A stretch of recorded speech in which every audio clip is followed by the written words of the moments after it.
Welcome to Mahi media. నేను Srinivas Reddy. Telangana cabinet కీలక నిర్ణయం తీసుకుంది. ఏదైతే బీసీలకు 42% రిజర్వేషన్లు కల్పించేందుకు స్పెషల్ ఆర్డినెన్స్ తీసుకొచ్చేందుకు కేబినెట్ నిర్ణయం తీసుకున్నారు. సో ఏదైతే ఈ కేబినెట్ నిర్ణయం తీసుకున్న తర్వాత ఆర్డినెన్స్ జారీ చేసి రేపు సెప్టెంబర్లో ఎలక్షన్లు నిర్వహించాలని ప్రభుత్వం ఒక నిర్ణయానికి వచ్చినట్టుగా తెలుస్తుంది. సో ఇప్పటికే ఏదైతే బీసీ రిజర్వేషన్లపై తీసుకొచ్చినటువంటి ఆర్డినెన్స్ గవర్నర్ ద్వారా రాష్ట్రపతి వద్ద పెండింగ్లో ఉన్నప్పటికీ సో ఇప్పుడైతే ప్రభుత్వం మరొక ప్రత్యేక జీవోని తీసుకొచ్చి ఆ జీవో ద్వారా స్థానిక సంస్థల ఎన్నికలు నిర్వహించాలనేది ఒక నిర్ణయానికి వచ్చినట్టుగా తెలుస్తుంది. సో దీనిపై మరింత సమాచారాన్ని తెలంగాణ ఇన్పుట్ ఎడిటర్ పరశురామ్ నాటి తెలుసుకుందాం. పరశురామ్, చెప్పండి, ఏదైతే గవర్నమెంట్ 42% రిజర్వేషన్ ఏదైతే బీసీలకు ఇస్తా అన్నారో స్పెషల్ జీవో ఏదైతే క్యాబినెట్లో చర్చించి జీవో రిలీజ్ చేయాలని నిర్ణయానికి వచ్చినట్టుగా తెలుస్తుంది. మీ దగ్గర ఉన్న సమాచారం ఏంటి? Thank you Srinivas. అయితే ఈరోజు సీఎం రేవంత్ రెడ్డి అధ్యక్షతన అసెంబ్లీ కమిటీ హాల్లో కేబినెట్ సమావేశం ఏర్పాటైంది.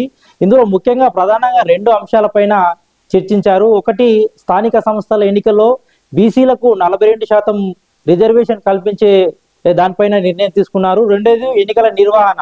ఈ 2 అంశాలపైన కూడా కేబినెట్లో చర్చ జరిగింది. అయితే గత కొంతకాలంగా బీసీ రిజర్వేషన్ పైన తర్జన అయిన ప్రభుత్వం ఏ నిర్ణయం తీసుకోవాలో కూడా అర్థం కాని పరిస్థితి ఉండే. అయితే మొదటగా పార్టీ పరమైన నిర్ణయం తీసుకొని బీసీలకు 42% రిజర్వేషన్ కల్పించాలని నిర్ణయం తీసుకోవాలని భావించారు.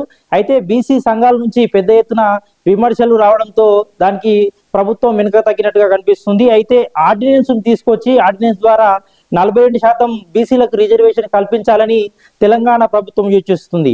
ఇందులో భాగంగానే ఈరోజు కేబినెట్ సమావేశం ఏర్పాటు చేయడం, అదేవిధంగా అసెంబ్లీ సమావేశాలను ఏర్పాటు చేయడం, 42% రిజర్వేషన్ సంబంధించిన ఆర్డినెన్స్ను తీసుకొని అసెంబ్లీలో చర్చించి దాని తర్వాత ఆర్డినెన్స్ పాస్ చేసి ఎన్నికలకు వెళ్లాల్సిందిగా ప్రభుత్వం భావిస్తుంది.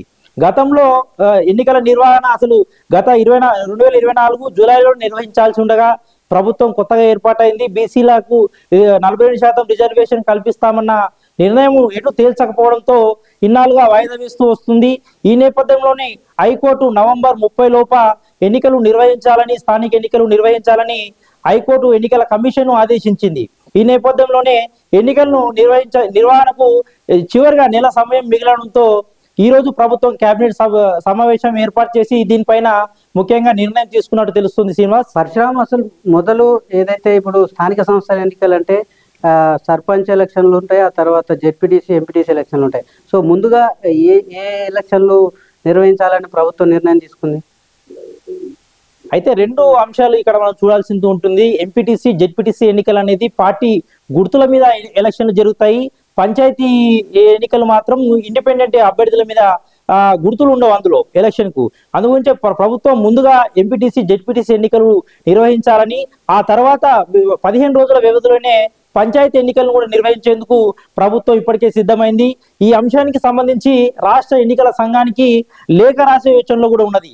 అయితే లేఖ రాస్తే వారం రోజుల్లోనే నోటిఫికేషన్ వెలువడే అవకాశం కనిపిస్తుంది. ఈ నెల 30 లోపే తెలంగాణ హైకోర్టు ఎన్నికలను నిర్వహించాల్సిన నేపథ్యంలో ప్రభుత్వం కూడా అటు విధంగా చర్యలు తీసుకుంటూ ఉన్నట్టుగా కనిపిస్తుంది. అయితే తెలంగాణ రాష్ట్రంలో దాదాపుగా జెడ్పీటీసీలు 566, ఎంపీటీసీలు 5773 ఉన్నాయి. అయితే ఇది 5 దశల్లో ఎన్నికల నిర్వహణకు ఎన్నికల కమిషన్ ఇటు అయితే పరశురామ్ అయితే ఇప్పుడు మీరు అన్నట్టుగా సెప్టెంబర్ 30లోగా ఎలక్షన్లు నిర్వహించాలని హైకోర్టు ఆర్డర్స్ ఉన్నప్పటికీ సో ప్రభుత్వం ఇప్పుడు ఏదైతే ఈ ఆర్డినెన్స్ తీసుకొచ్చిందో ఈ ఆర్డినెన్స్ ద్వారా అంటే ప్రతిపక్షాలు కూడా మళ్ళీ కోర్టులో ఏమైనా సవాల్ చేసే అవకాశాలు కనిపిస్తున్నాయా? గత అసెంబ్లీ ఎన్నికల్లోనే బీసీలకు సంబంధించిన రిజర్వేషన్ పైన ప్రభుత్వం నిర్ణయం తీసుకుంది. బీసీకి సంబంధించిన 42% రిజర్వేషన్ ను అమలు చేయాలని అసెంబ్లీలో చర్చ జరిపి ఆ బిల్లును పాస్ చేసి ఆమోదం కోసం పంపడం జరిగింది. ఆ తర్వాత గవర్నర్ కూడా ఈ 42% రిజర్వేషన్ ను ఎటు తేల్చక దీన్ని రాష్ట్రపతికి 42% రిజర్వేషన్ బిల్ అనేది ఇప్పుడు చివరిగా రాష్ట్రపతి దగ్గర పెండింగ్ లో ఉన్నది. ఈ బిల్లు పెండింగ్ లో ఉంటేనే మళ్ళీ ప్రభుత్వం ఆర్డినెన్స్ ద్వారా బీసీలకు 42% రిజర్వేషన్ కల్పించాలని నిర్ణయం తీసుకుంది. ఆ ఆర్డినెన్స్ కూడా గవర్నర్ దగ్గర పెండింగ్ లో ఉండడంతో ఇప్పుడు ప్రభుత్వం ఎటు తేల్చుకోలేని పరిస్థితిలో ఉంది. ఇటు ఎన్నికల నిర్వహణ, బీసీలకు ఇచ్చిన మాట ప్రకారం 42% రిజర్వేషన్ అమలు చేయకపోతే ప్రభుత్వానికి వ్యతిరేకత వస్తుందనే ఉద్దేశంతోనే మరోసారి ఆర్డినెన్స్ తీసుకొచ్చి 42% రిజర్వేషన్ పైన ప్రభుత్వమే నిర్ణయం తీసుకునే విధంగా అసెంబ్లీలో చర్చ జరపాలని యోచిస్తున్నట్టుగా తెలుస్తుంది శ్రీనివాస్.